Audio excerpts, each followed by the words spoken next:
Selamat malam untuk kita semua. Perkenalkan, nama saya Jeremy Gaton Tagalung dengan NIM B1A 12 11 183. Di sini saya akan menjawab beberapa pertanyaan yang diberikan oleh Bapak Valian S. Hemba untuk tugas akhir semester.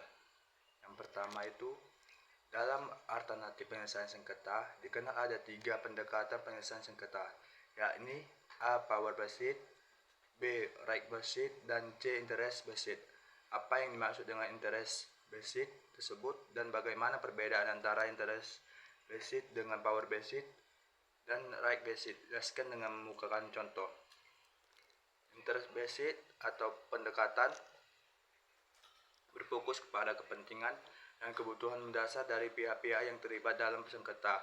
Tujuannya adalah untuk menemukan solusi yang dapat memenuhi kepentingan kedua belah pihak sebanyak mungkin.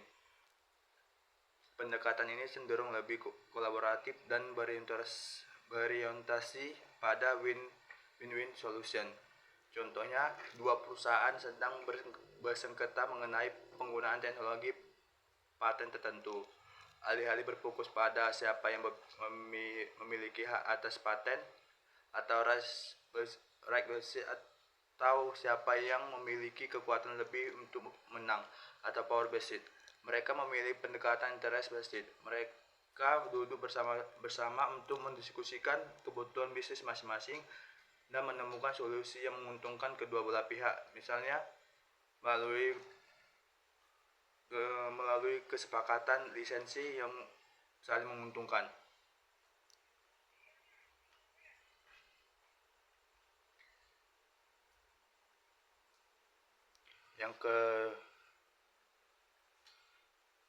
Yang kedua itu power based. Power based didasarkan pada kekuatan atau pengaruh yang dimiliki oleh salah satu atau kedua belah pihak. Dalam konteks ini, pihak yang memiliki kekuatan lebih besar biasanya memaksakan kehendaknya kepada pihak yang lebih lemah. Contohnya, sebuah perusahaan besar menggunakan kekuatan finansial dan pengaruhnya untuk menekan pesaing kecil agar mundur dari pasar tertentu. Perusahaan besar tersebut mengancam akan melakukan perang harga yang tidak dapat ditandingi oleh perusahaan kecil. Yang ketiga, right based berfokus pada hak-hak hukum dan peraturan yang berlaku. Penyelesaian sengketa dilakukan berdasarkan siapa yang memiliki hak menurut hukum atau perjanjian yang ada. Contohnya, dua individu bersengketa mengenai kepemilikan lahan. Mereka membawa kasus ini ke pengadilan untuk menentukan siapa yang secara hukum berhak atas tanah tersebut berdasarkan dokumen kepemilikan dan undang-undang yang berlaku. Perbedaan antara ketiganya yaitu orientasi dan fokus. Interest based berfokus pada kebutuhan dan kepentingan mendasar dari kedua belah pihak mencari solusi yang saling menguntungkan. Power based berfokus pada kekuatan dan pengaruh di mana pihak yang lebih kuat memaksakan kehendaknya. Yang ketiga, right based berfokus pada hak-hak hukum, menentukan solusi berdasarkan aturan dan perjanjian yang ada. Yang kedua, pendekatan. Interest based itu kolaboratif dan mencari win-win solution. Power based kompetitif dan seringkali berakhir dengan win-loss solution. Right based itu adversarial dan mengikuti prosedur hukum atau aturan formal. Yang ketiga itu hasil yang diharapkan. Interest based itu solusi yang memuaskan kebutuhan kedua belah pihak. Power based kemenangan bagi pihak yang lebih kuat. Right based keputusan yang sesuai dengan hukum atau aturan tertentu. Di sini saya akan membacakan soal nomor 2. Secara yuridis, penyelesaian sengketa dapat dilakukan secara adjudikasi dan non-adjudikasi. Apa yang dimaksud dengan penyelesaian sengketa secara adjudikasi tersebut dan bagaimana perbedaan antara penyelesaian sengketa secara adjudikasi dengan penyelesaian sengketa secara non-adjudikasi? Jelaskan dengan mengemukakan contohnya. Penyelesaian sengketa secara adjudikasi. Adjudikasi adalah proses penyelesaian sengketa yang dilakukan melalui peradilan atau lembaga formal lainnya, di mana ketiga pihak yang netral seperti hakim atau arbitor memutuskan hasil dari sengketa tersebut. Dalam adjudikasi, pihak-pihak yang bersengketa harus memenuhi keputusan yang dibuat oleh pihak ketiga tersebut. Beberapa ciri dari penyelesaian sengketa secara adjudikasi adalah formalitas. Satu, formalitas. Proses adjudikasi bersifat formal dengan prosedur dan aturan yang ketat. Yang kedua, keputusan yang mengikat. Putusan yang dihasilkan bersifat mengikat dan harus dipatuhi oleh pihak-pihak yang bersengketa. Yang ketiga, keterlibatan pihak ketiga yang netral. Seorang hakim atau arbiter yang netral memimpin dan memutuskan sengketa. Contoh penyelesaian sengketa adjudikasi. 1. Peradilan umum, penyelesaian kasus perdata atau pidana di pengadilan negeri. 2. Arbitrase, penyelesaian sengketa komersial melalui lembaga arbitrase seperti Badan Arbitrase Nasional Indonesia atau BANI. Penyelesaian sengketa non-adjudikasi. Non-adjudikasi adalah proses penyelesaian sengketa yang dilakukan di luar pengadilan dengan atau tanpa keterlibatan pihak ketiga. Proses ini biasanya lebih fleksibel dan informal dibandingkan dengan adjudikasi. Bentuk-bentuk penyelesaian non-adjudikasi meliputi mediasi, negosiasi, sosialisasi, dan forum komunitas. Beberapa ciri dari penyelesaian sengketa secara adjudikasi adalah: 1. Fleksibilitas, proses yang lebih fleksibel tanpa prosedur yang ketat. Yang kedua, kesepakatan bersama. Penyelesaian berdasarkan pada kesepakatan bersama antara pihak-pihak yang bersengketa. Yang ketiga, keterlibatan pihak ketiga yang memfasilitasi. Dalam beberapa bentuk non-adjudikasi seperti mediasi, pihak ketiga atau mediator hanya bertindak sebagai fasilitator, bukan mengambil keputusan. Contoh penyelesaian sengketa secara non-adjudikasi yaitu mediasi.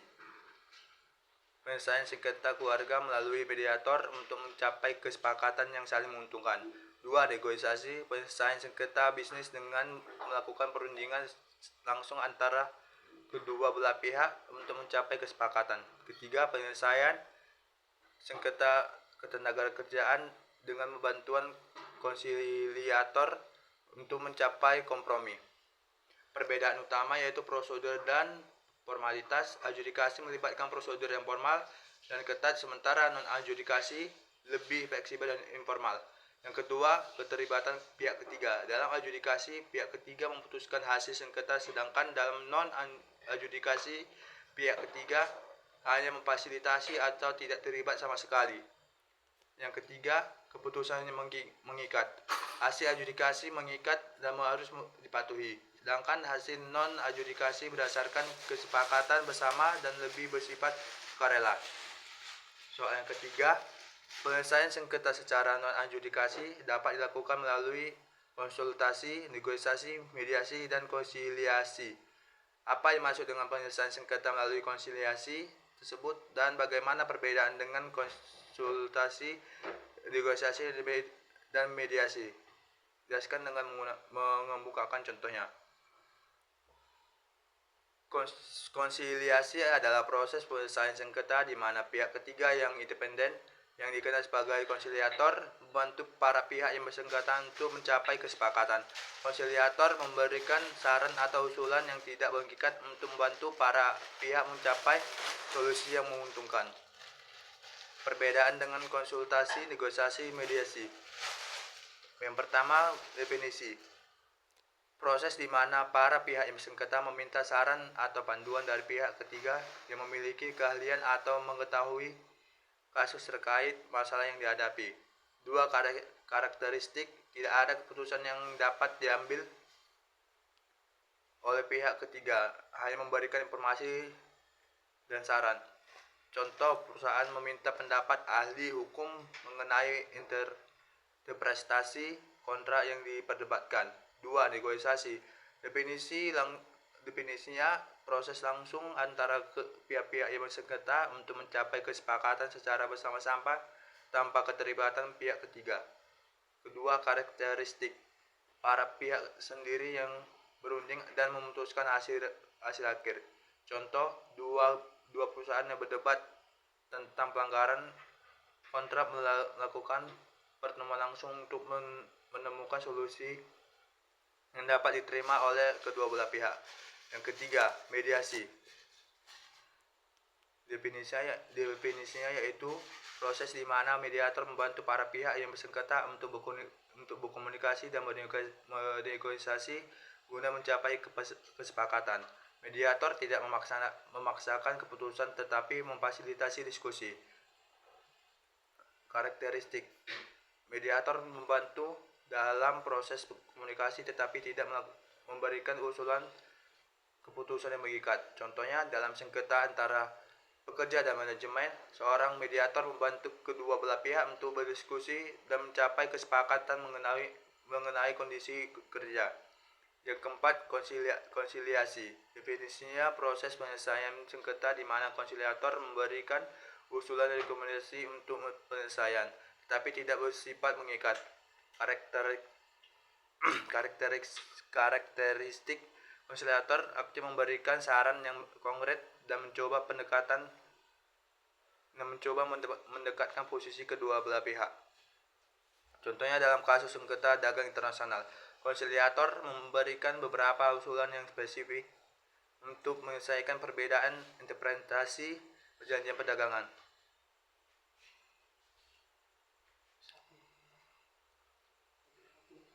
Nomor 4, kompetensi arbitrase sebagai salah satu bentuk alternatif penyelesaian sengketa menurut pasal 55 Undang-Undang Nomor 30 Tahun 1999 hanya sengketa di bidang perdagangan dan mengenai hak yang menurut hukum dan peraturan perundang-undangan dikuasai sepenuhnya oleh pihak yang bersengketa. Sedangkan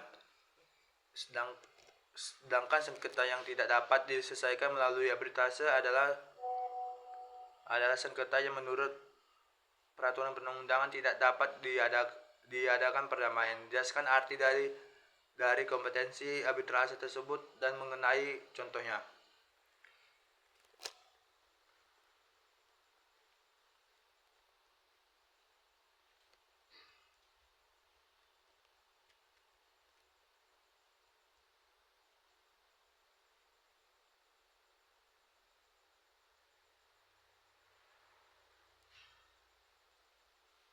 Jawabannya itu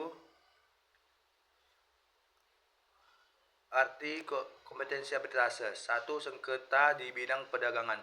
Arbitrase hanya bisa menangani sengketa yang berhubungan dengan kegiatan perdagangan, misalnya kontrak jual beli, jasa, distribusi, lisensi, dan investasi. Kedua, hak yang dikuasai sepenuhnya oleh pihak yang bersengketa. Hak yang disengketakan haruslah hak yang bisa diatur sepenuhnya oleh pihak yang bersengketa. Artinya pihak-pihak tersebut memiliki kebebasan penuh untuk menentukan bagaimana hak tersebut digunakan atau diselesaikan. Sengketa yang tidak dapat diselesaikan melalui arbitrase. Sengketa yang tidak dapat diadakan perdamaian menurut perundang-undangan yang berlaku yang tidak bisa diselesaikan melalui arbitrase. Contohnya adalah sengketa pidana, sengketa yang berkaitan dengan status seseorang, misalnya status perkawinan atau warganegaraan, dan sengketa yang menyangkut kepentingan umum yang diatur oleh undang-undang tersebut. Contoh kompetensi arbitrase yaitu yang pertama, dua perusahaan A dan perusahaan B memiliki kontrak jual beli barang. Jika terjadi perselisihan mengenai pengiriman barang yang tidak sesuai atau pembayaran yang terlambat, perusahaan tersebut dapat membawa sengketa ini ke lembaga arbitrase untuk diselesaikan. Kedua, contoh sengketa yang tidak dapat diselesaikan melalui arbitrase. Jika terjadi sengketa antara dua individu terkait dengan tindak pidana seperti pencurian atau penipuan, sengketa ini tidak dapat diselesaikan melalui arbitrase karena termasuk dalam ranah hukum pidana yang tidak dapat didamaikan melalui arbitrase. Soal nomor 5, berdasarkan pasal 55 Undang-Undang Nomor 30 Tahun 1999 tersebut, apakah sengketa perceraian dapat diselesaikan melalui arbitrase? Jelaskan dengan membukakan hukumnya. Yang pertama saya akan menjelaskan bunyi dari pasal 5 adalah sebagai berikut. Yang pertama, sengketa yang dapat diselesaikan melalui arbitrase hanyalah sengketa mengenai hak yang menurut hukum dan peraturan perundang-undangan yang dikuasai sepenuhnya oleh pihak yang bersengketa. Kedua, sengketa yang tidak dapat diselesaikan melalui arbitrase adalah sengketa yang menurut peraturan perundang-undangan berlaku tidak dapat diadakan perdamaian. Sengketa perceraian tidak termasuk dalam lingkup sengketa yang dapat diselesaikan melalui arbitrase. Berdasarkan ketentuan ini, sengketa perceraian berkaitan dengan status personal dan hak yang timbul dari hubungan perkawinan, seperti hak asuh anak, nafkah, pembagian harta bersama yang secara umum diatur oleh hukum keluarga dan tidak dapat dianggap sebagai hak yang sepenuhnya dikuasai oleh pihak yang bersengketa. Sengketa perceraian diatur secara khusus oleh Undang-Undang Nomor 1 Tahun 1974 tentang perkawinan dan peraturan terkait lainnya. Nomor 6, menurut Martin Hunter ada 4 alasan penting maka para pihak lebih memilih arbitrase dalam menyelesaikan berbagai sengketanya, yakni 1. Flexibility, focus on the main issues, C. Speed, dan D. Cost. Apa yang dimaksud dengan focusing on the main issues tersebut dan apa pula arti dari flexibility, speed, dan cost? Jelaskan dengan menggunakan contoh. Flexibility artinya fleksibilitas dalam arbitrase mengacu pada kemampuan para pihak untuk menyelesaikan prosedur arbitrase sesuai dengan kebutuhan dan preferensi mereka. Contohnya, para pihak dapat memilih aturan prosedur arbitrase yang berbeda-beda. Mereka bisa memilih arbitrator yang memiliki keahlian khusus di bidang tertentu. Yang kedua, fokus pada isu utama atau focusing on the main issues adalah dalam arbitrase para pihak dan arbitrator dapat langsung fokus pada inti permasalahan tanpa terjebak dalam prosedur yang berbelit-belit. Contohnya, arbitrator dapat mengesampingkan bukti atau argumen yang tidak relevan dan langsung fokus pada isu-isu yang menjadi pokok sengketa. Yang ketiga, speed atau kecepatan. Arbitrase umumnya lebih cepat dibandingkan proses litigasi di pengadilan negeri karena proses dan prosedurnya lebih sederhana dan bisa disesuaikan. Contoh, arbitrase seringkali selesai dalam beberapa bulan atau 1 tahun. Sementara kasus di pengadilan bisa berlangsung bertahun-tahun. Cost atau biaya. Meskipun biaya awal arbitrase bisa tinggi, secara keseluruhan arbitrase dapat lebih murah dibandingkan litigasi karena proses yang lebih singkat dan efisien. Contohnya, biaya yang hemat dari waktu yang lebih singkat dan fokus pada isu utama dapat mengurangi biaya hukum dan administratif. Nomor 7, keputusan arbitrase adalah bersifat final dan binding. Apa yang dimaksud dengan keputusan arbitrase yang bersifat final dan binding tersebut? Jelaskan dengan mengemukakan contoh dan dasar hukumnya. Di sini saya akan menjelaskan dasar hukumnya terlebih dahulu. Di Indonesia, dasar hukum yang mengatur mengenai keputusan arbitrase yang final dan binding adalah Undang-Undang Nomor 30 Tahun 1999 tentang arbitrase dan alternatif penyelesaian sengketa. Beberapa pasal yang relevan adalah pasal 60 Undang-Undang Arbitrase. Putusan arbitrase bersifat final mempunyai kekuatan hukum tetap serta mengikat para pihak. Yang kedua, pasal 61 arbitrase. Para pihak harus melaksanakan putusan arbitrase secara sukarela. Ketiga, pasal 62 Undang-Undang Arbitrase. Dalam hal para pihak tidak melaksanakan putusan arbitrase secara sukarela, maka putusan tersebut dapat dimohonkan penetapan eksekusinya kepada pengadilan negeri. Contoh kasus misalkan ada dua perusahaan PT A dan PT B yang terlibat dalam sengketa kontrak. Kedua perusahaan sepakat untuk menyelesaikan sengketa tersebut melalui arbitrase sesuai dengan klausul arbitrase yang terdapat dalam kontrak mereka. Setelah proses arbitrase berlangsung, arbitrator memutuskan bahwa PT A harus membayar ganti rugi kepada PT B sebesar 1 miliar rupiah. Karena putusan arbitrase bersifat final dan binding, di sini saya akan menjelaskan sifat finalnya juga. PT A tidak dapat mengajukan banding atas keputusan ini ke pengadilan atau forum arbitrase lainnya. Binding, PT A wajib melaksanakan pembayaran ganti rugi terhadap tersebut kepada PT B. Jika PT A tidak melaksanakan putusan ini secara sukarela, PT B dapat mengajukan permohonan eksekusi ke pengadilan negeri untuk memaksakan PT A melaksanakan putusan tersebut. Nomor 8.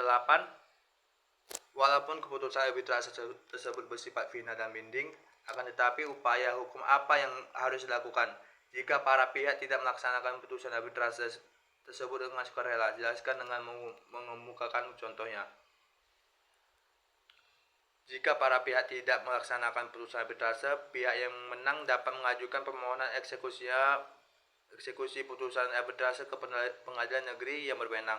Berikut ada langkah-langkah dan dasar hukum yang relevan dalam konteks hukum di Indonesia. 1. Permohonan eksekusi ke pengadilan negeri. Pihak yang menang dalam arbitrase dapat mengajukan permohonan eksekusi ke pengadilan negeri di mana pihak yang kalah memiliki kedudukan hukum atau tempat tinggalnya. Permohonan ini harus disertai dengan salinan asli putusan arbitrase yang telah didaftarkan di pengadilan negeri sesuai dengan ketentuan pasal 59 ayat 1 Undang-Undang Nomor 30 Tahun 1999 tentang arbitrase dan alternatif penyelesaian sengketa. 2. Pendaftaran putusan arbitrase. Putusan arbitrase harus didaftarkan di pengadilan negeri dalam jangka waktu 30 hari sejak putusan tersebut diucapkan, sebagaimana diatur dalam pasal 59 ayat 1 Undang-Undang Nomor 30 Tahun 1999. Ketiga, pengadilan mengeluarkan penetapan eksekusi. Setelah permohonan eksekusi diajukan dan pengadilan mengakui bahwa putusan arbitrase tersebut sah dan memenuhi syarat, pengadilan akan mengeluarkan penetapan untuk melaksanakan putusan arbitrase tersebut. 4. Pelaksanaan eksekusi. Berdasarkan penetapan pengadilan, eksekusi putusan arbitrase dapat dilakukan dengan bantuan aparat negara, misalnya juru sita atau polisi, untuk memastikan putusan tersebut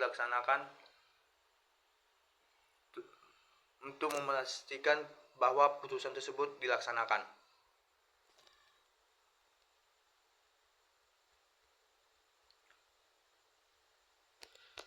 Nomor 9. Keputusan arbitrase yang sudah bersifat final dan binding tersebut menurut Undang-Undang 30 Tahun 1999 juga masih dapat dibatalkan jika memenuhi persyaratan yang telah ditentukan oleh peraturan perundang-undangan. Jelaskan syarat untuk dapat membatalkan suatu keputusan arbitrase yang sudah bersifat final dan binding tersebut dengan mengemukakan contoh dan dasar hukumnya.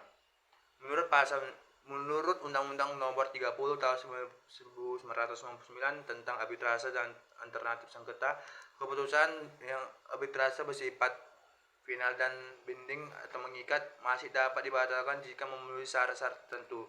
Pembatalan keputusan tersebut diatur dalam pasal 70 hingga pasal 72 Undang-Undang Nomor 30 Tahun 1999. Syarat pembatalan keputusan arbitrase adalah: 1. Dokumen atau bukti palsu. Yang kedua, penipuan dari salah satu pihak. Ketiga, penemuan bukti baru yang bersifat menentukan. Keempat, keputusan melampaui kewenangan arbiter. Di sini saya akan membuat contohnya. Contoh kasus. 1. Dokumen palsu. Kasus dokumen palsu. Misalnya dalam suatu arbitrase antara dua perusahaan A dan perusahaan B. Perusahaan B menggunakan dokumen perjanjian yang ternyata kemudian diketahui dipalsukan. Jika terbukti perusahaan A dapat mengajukan pembatalan keputusan arbitrase berdasarkan dokumen palsu tersebut. 2. Kasus penipuan. Misalnya, dalam arbitrase terkait kontrak pembangunan, pihak kontraktor mengklaim bahwa pekerjaan sudah selesai sesuai spesifikasi padahal tidak.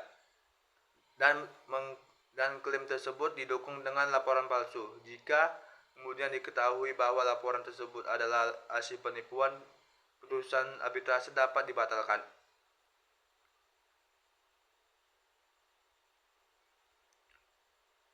Nomor 10. Pengaturan hukum eksekusi putusan arbitrase internasional di Indonesia tidak hanya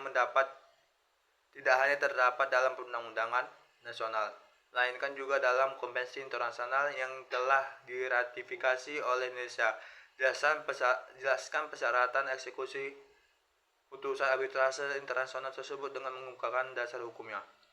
Eksekusi putusan arbitrase internasional di Indonesia diatur oleh kombinasi peraturan nasional dan konvensi internasional yang telah diratifikasi oleh Indonesia.